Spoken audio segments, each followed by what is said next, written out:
아침 저녁으로 국사봉에 시원한 가을바람이 불고 있습니다.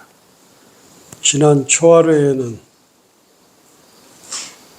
영산당 정진스님, 저희 은사스님 26주기 추모제를 여러 스님과 사부대중이 정성껏 모셨습니다. 특히 원대신보살님이 음악하는 사람들 모시고 와가지고 빛을 발한 것 같아요.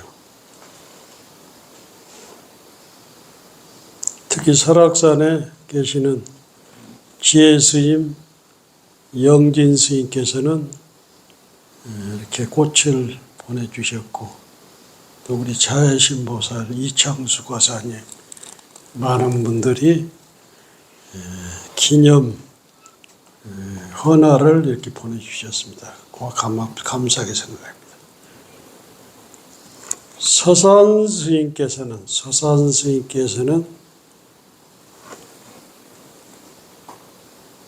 심시 불심요, 마음이 부처님 마음이요, 교시 불어라, 경전이 부처님 말씀이다. 그리고 행시 곧 부처님 계율이라고 이렇게 표현했는데 아주 멋지게 표현한 것 같아요.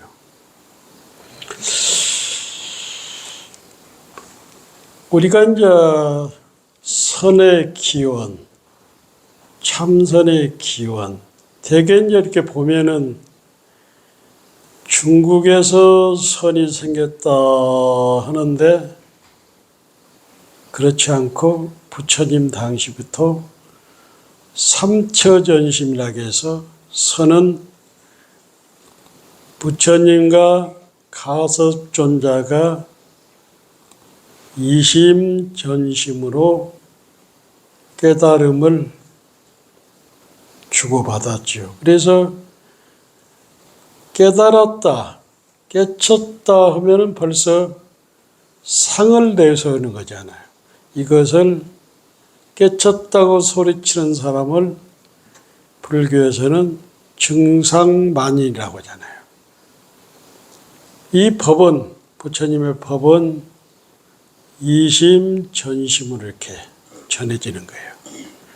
그렇지만 그것을 분명히 하기 위해서 전법계가 있고 오도석이 있는 거예요. 그게 인가도 그래요. 인가도 내 문중이라 또 나하고 친했다고 해서 인가를 해주면은 어떤 현상이 벌어지냐면은 부처님 깨달음이 저것뿐이 안 돼. 그래서 부처님 법을 비방하고 망치는 거예요. 그래서 역대 조사들은 구경각을 성취 않으면은 인정을 안 하는 거예요. 그래서 나하고 친하고 나하고 문적이고 내 상자라 해서 무조건 법을 전해주는 건 아니라 조사관을 분명히 투과해가지고 구경각을 얻었을 때 그때 오도성과 전법계를 통해서 법을 이심전심으로 전해주는 거예요. 부처님 당시도 부처님께서 세 곳에서 가섭존자에게 법을 전했다고. 이것을 삼처전심이라고 한단 말이에요. 그래서 이 삼처전심이 선의 기원이고 선의 원류라. 첫 번째, 부처님께서 영축산에서 영상해상에서 법화경을 법문할 때, 법화경을 설할 때, 설하다가 부처님께서 꽃을 한 송이 딱 이렇게 들러 올린 거예요. 꽃을. 그런데 그 1250명 부처님을 따르는 상수제사들은 아무도 답을 않는데 가섭존자가 여마미소, 부처님께서 꽃 들었을 때 미소를 지은 거예요. 그래서 영산해상 여마미소라고 첫 번째고, 두 번째는 부처님께서 다자탑, 석가탑 다자탑이 있는데 다자탑 앞에서 법문을 설을 때 가섭존자가 늦게 도착한 거야. 늦게 도착. 앉을 데가 없으니까 부처님께서 부처님 자리를, 반절을 양보한 거야. 그래서 부처님과 가섭존자가 그것을 어떻게 다잡탑전 분반자 자리를 같이 나눴다고 해서 다잡탑 앞에서 부처님이, 석가모니 부처님이 법문을 설할 때 가섭이 늦게 왔는데 부처님께서 자리를 반을 내줬다. 다잡탑전 분반자. 이해가 되죠? 그리고 마지막으로는 부처님께서 사라상수 아래에서, 구시나가 사라상수 아래에서 열반에 드실 때, 열반에 다 드시는데 상수제자 가섭존자가 오질 않아. 그래서 다비를 늦추면서 늦게 가섭존자가 다 나타나서 우측으로 세 바퀴를 도는데 간에서, 부처님 탑이 흐르는 그 간에서 양발이 각시쌍부 바리로 다 올라와서 가섭존자가 인사를 드리니까 다 내려. 그래서 이것을 사라쌍수 각시쌍부. 그러니까 선의 원류가 선은 중국에서 출현한 것이 아니라 부처님과 가섭으로, 그래서 가섭존자가 부처님의 제1대 존자고, 그 다음에 아란존자, 상나수, 이렇게 해가지고 달마 스님, 인도에서 달마 스님이 중국으로 이렇게 넘어온단 말이야. 그래서 부처님도부터 쭉 법이 내려와서 달마 스님이 28대가 되는 거예요. 그래서 그리고 나서 해가 승천, 도신, 오조, 해능으로 이루는데 이것을 삽삼조사, 이게 육조 해능은 부처님으로부터 33대 조사가 되는 거예요. 이해가 되죠? 그래가지고 육조 스님은 쉽게 말해서 제자가 5사람의 대선사가 있어. 그래서 육조 스님이 어느 날 남아선사에 있는데 남학해양 스님이 찾아온 거예요. 남학이라는 것은 우리나라 그 금강산 같은데, 쉽게 말해서 계곡이 험하고 그 다음에 도인들이 많이 사는 곳이야. 그래서 남학해양 스님이 딱 찾아서 삼배를 딱 하니까 육조 회령 스님 물어.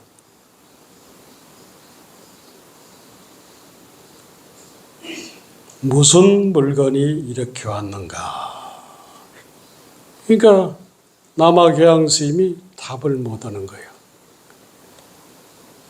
그리고 8년 동안 이 하두를, 조사선이지만 이 하두를 참고하다가 8년 만에 딱 와서 설사 한 물건이라도 맞지 않습니다. 그러니까 육조현행이 작가, 닦아 증득할 것이 있는가? 닦아 증득할 것은 없으나 다시는 오염되지 않습니다. 그래서 육조스님한테 인가를 받아. 그래서 이 조사선의 이목고 하두가 여기서 무슨 물건이 왔는가? 어떤 것이 왔는가? 이것이 무엇일까? 이 하두가 최초로 이목고 하두가 여기서 출현하는 거예요. 이해가 되죠? 네. 그래서 이제 그 남아계양 스님이 누구한테 법을 전하냐면 마조 스님한테. 마조 스님은 성씨가 마시면서 조사조자를 쓴단 말이에요. 조사조자. 그만큼 유명하고 마조는 정말 유명한 사람이라. 마조 밑에 104명의 도인이 나왔어. 그러니까 마조 밑에는 여러분이 잘 아는 남전보, 백장해, 서당지장, 남전보원 스님 밑에 조주스님이 나왔단 말이에요. 그래서 어린 시절에, 마조가 어린 시절에 형산의 전법원이라는 절에서 아주 열심히 도를 닦아요. 그런데 남아계양, 육조 스님한테 법을 배웠던 남아계양 스님 귀에 들리는 거예요. 젊은 청년이 전법원이라는 절에서 정말 열심히 공부를 한다.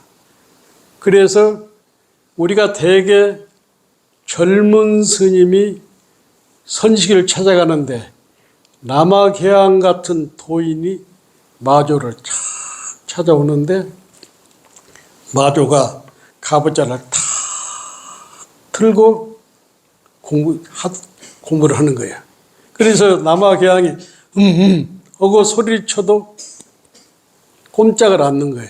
그래서 남아계양 스님이 기앗장을 2개를 가지고 와서 으스렁 하니까 마조가 그때 일어나서 한다는 얘기가, 아니 노스님, 기앗장을 갈아서 무엇을 하려고 합니까? 그러니까 거울을 만든다네, 거울을.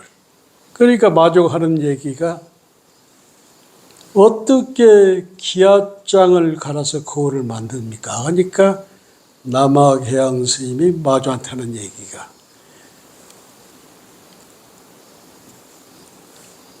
너처럼 그렇게 앉았다고 해서 부처가 되느냐? 그러면 어떻게 합니까? 딱 달라붙는 거예요. 그러니까 남아계양 스님이 수레가 가지 않을 때는 소를 때려야 하냐, 수레를 떼어야 하냐. 이 말에 마조가 다 깨쳐버린 거예요.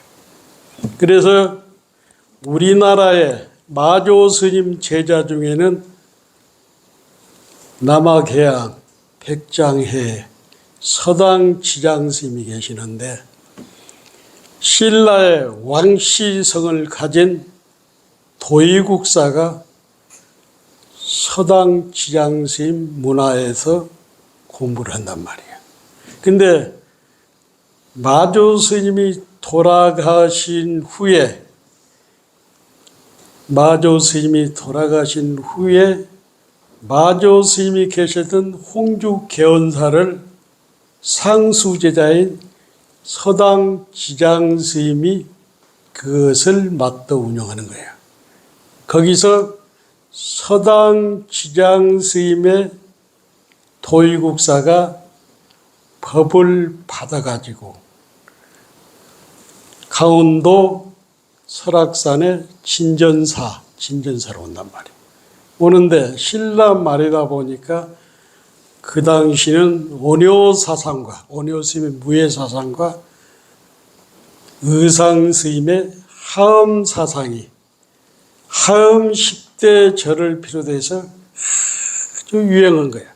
그래서 도의국사가 법을 펴지 못하고 그 상자가 염고고 그 상자의 상자가 보조 최칭인데, 그래서 저기 장흥 보림사에서 보린 산문을 개원한단 말이에요.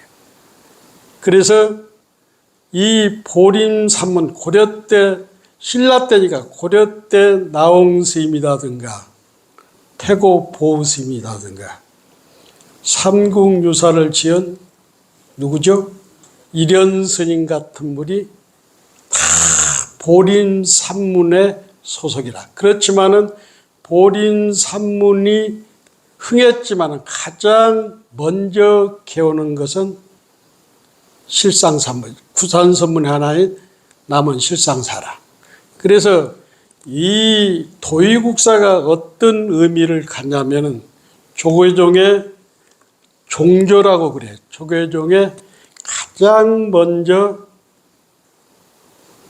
서당 지장스님의 벌을 받았다고 해서 조계종에서는 도의국사를 종조로 모시고, 그 다음에 고려 때 보조국사를 중천으로 모시고, 그 다음에 태고 보스님을 중흥교로 모신단 말이에요. 중흥교. 조계종의 중흥교. 왜 그러냐면 태고 보스님은, 그러니까 고려 말에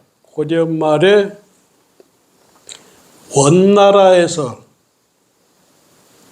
법을 받아온 스님이 세 분이 계신단 말이에요.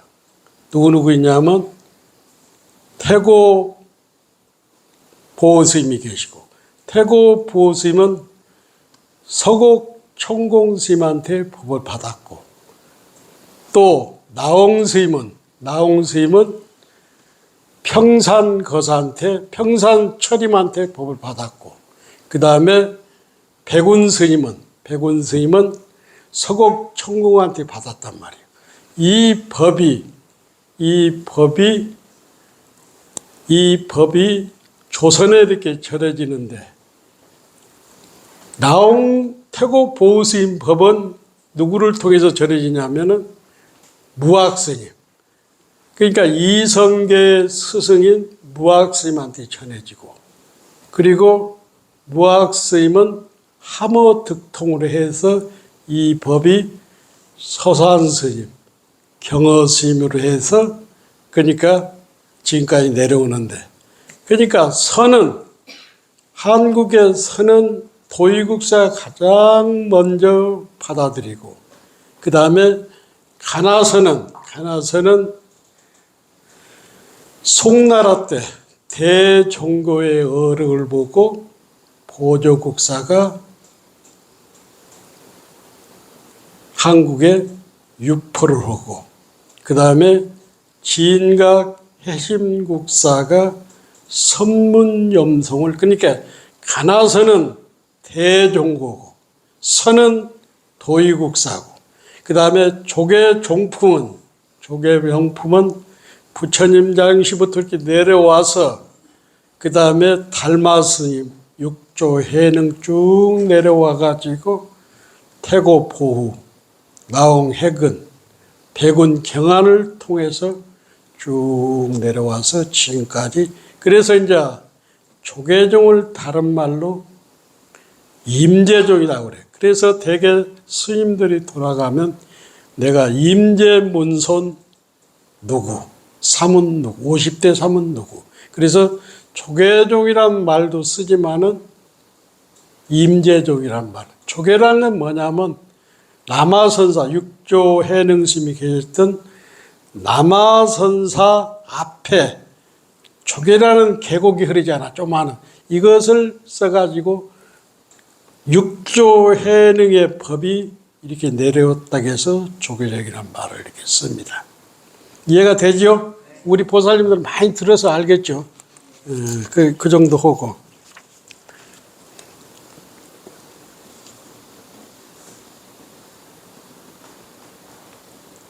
그리고 이 부분은 내가 선언에서 한번 얘기했던 건데 이 부분은 여러분들이 확실히 알아야 한다는 얘기예요. 그래서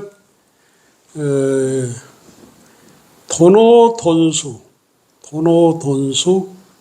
도노점수. 근데 이제 우리가 지금 대한민국에서 가나선, 쉽게 말해서 대한민국의 가나선은 어떻게 표현하면 도노돈수고 육조 스님의 법이 내려왔다고 해서 남종선이다. 남종선. 남종선이면서 도노돈수법이단 말이에요. 근데 함경이라든가 경허스님이라든가 이런 분들은 점수를 인정하고 그 다음에 쉽게 말해서 보림을 했단 말이야. 근데 남종선 도노돈수에서는 점수를 인정 안 해.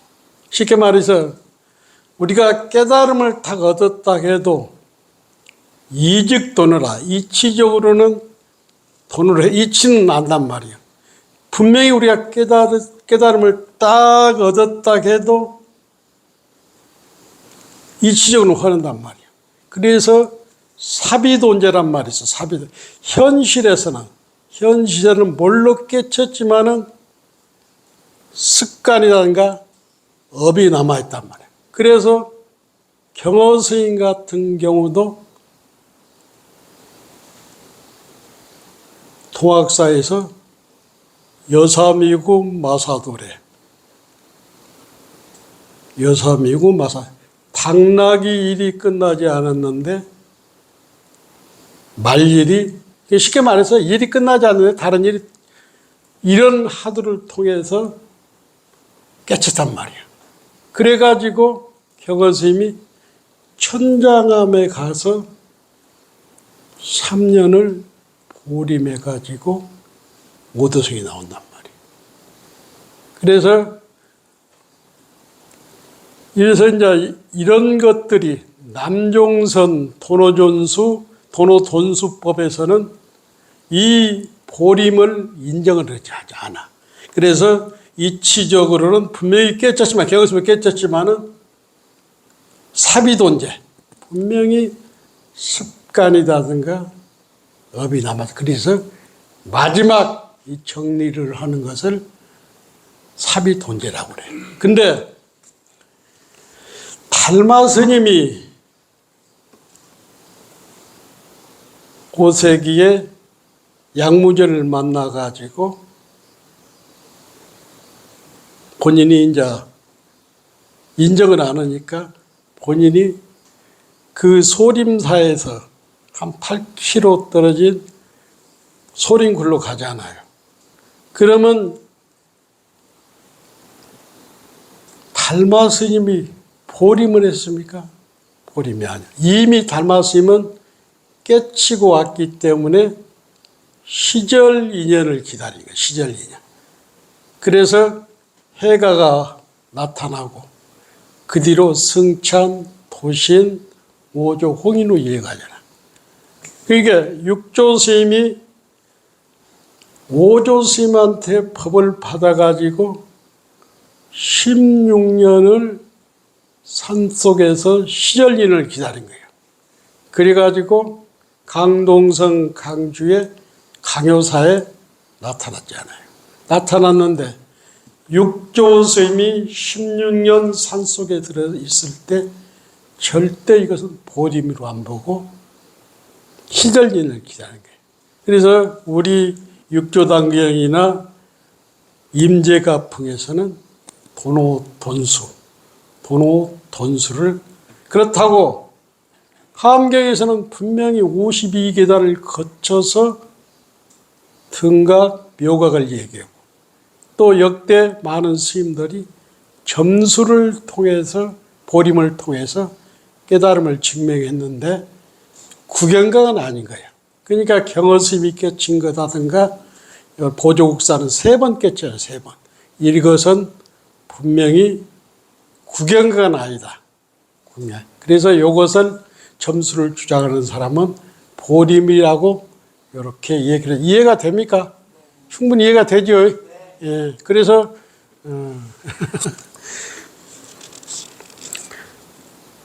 그래서 보조국사는 그래서 이제 이 보조국사는 이런 말씀을 했어. 단경이 그만큼 육조 단경이 그만큼 중요한 거예요. 보조국사는 무슨 말씀을 하셨냐면 단경을 항상 스승으로 삼고 항상 육조 단경을 스승으로 삼고 서장을 벗으로 삼으라 그래요. 서장을 벗으로 삼으라. 서장은 뭐냐? 대종과 스님이 그때 사대부들하고 편지한 내용인데 요즘은 옛날 한문으로 안 나오고 풀이가 잘 돼서 아주 읽기가 좋아. 그래서 서장에 이런 얘기가 있어. 이런 얘기가. 무슨 얘기냐면 익은 것은 설계하고 선 것은 잊게 해라. 이게 무슨 뜻이냐면 우리가 타성금내 일생을 살아오면서 익힌 습이다 행동이 있잖아. 이것을 공부하는 사람들은 이 익혀진 것을 설계하고 하두를 참고하고 연부를 하고 수행을 한 이 선 것을 익히게 하란 말이야. 그래서 우리의 업이라든가 우리의 행동이라든가 우리의 삶 익혀진 것을 설계하고 선 것을 우리의 수행 하도 공부하고 우리의 기도다든가 이런 것은 선 것은 익히게 하라.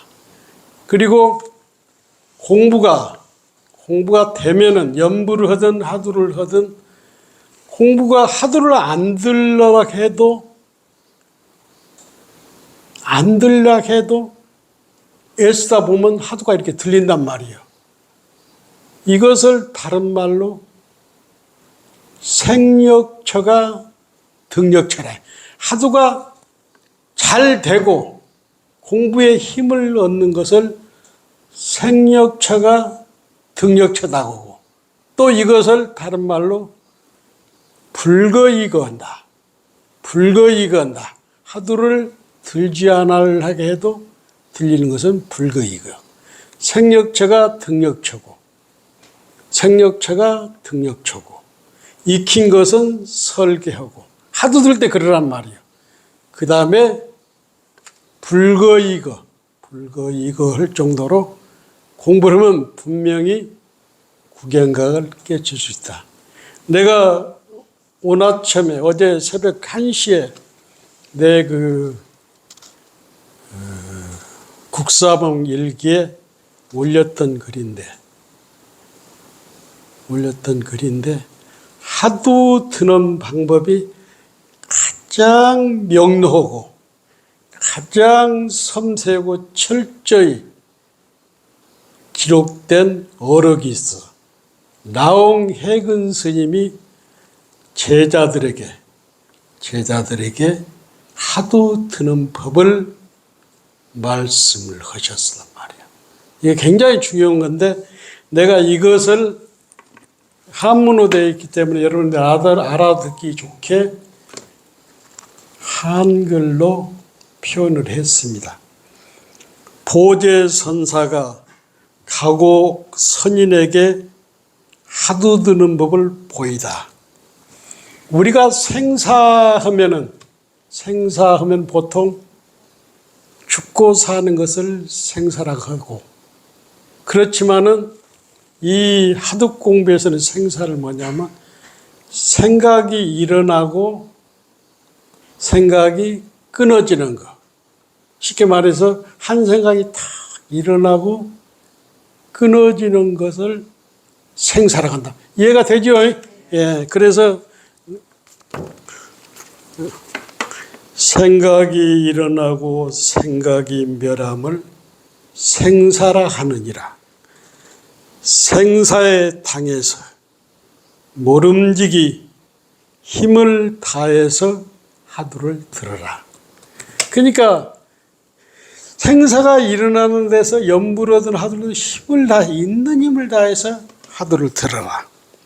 하두가 순인하여지면 일어나고 멸하는 것이 다 없어진다. 그러니까 우리가 생사 일어나고 멸하는 것이 하두가 잘 들리면은 하두만 성성하고 생각 일어나고 멸하는 것이 없어진다는 얘기죠. 생각이 일어나고 멸함이 곧 다한 곳에 이르러 고요함이라 한다. 그러니까 하두를 딱 들다 보면 하두가 잘 들리고 생각이 일어나지도 않고 하두만 쭉 들리는 말이에요. 그런 것을 뭐라 하냐면 적이라 한단 말이에요. 그래서 요즘 선명사이니 명사이 뭐냐면 이 적적이라 적적까지라. 그런데 하두는 적적만 가지고는 안 되는 거예요. 정예가 있으니까 성성적적이야. 무슨 얘기인지 알겠죠? 하두가 고요해지면 안 되잖아요. 고요한 가운데서 또렷이 하두가 들려야 한다는 얘기예요. 그래서 하두가 고요한 가운데 하두가 없으면 이것을 무기 또는 무기공이라 한다. 그러니까 아무리 정진을 잘하고 고요히 앉아있고 살짝 앉았어도 우리가 하도 들은 것 같지만은 그 고요함에 빠지는 것을 무기 또는 무기공이라 한다. 이해가 됩니까? 예, 되죠. 고요한 가운데 하두가 매어지 아니면 이것을 신령이라고 한다. 신령. 고요한 가운데 성성적적하면은 이것을 신령이라도 한다. 이 공정함과 영지가 무너짐도 없고 섞임도 없어서. 그러니까 하두가 삼매에 딱 들어서 성성적적하면은 하두가 무너지지도 섞이지도 않고 하두가 쫙 된단 말이에요. 그러면 이런 것들이, 이런 현상이 오래되면은 며칠 안 가서 하두를 타파할 수 있다. 이것은 내가 한 얘기가 아니고 누가 했어요? 나홍스님이 한 얘기. 그래서 웬만한 스님들이라든가 웬만한 선사들은 이것을 다 외우고 있어. 얼마 전에 영진 스님이 봉은사 법회에서 이걸 강조했단 말이에요. 내 국사봉 일기에 나와 있어. 한문으로 나와 있고 밑에 해석을 해놨으니까 다 외우시라고. 오늘 공부가 좀 됐죠? 네, 됐습니다. 내일 모레가 내일부터 7석 3일 기도랍니다.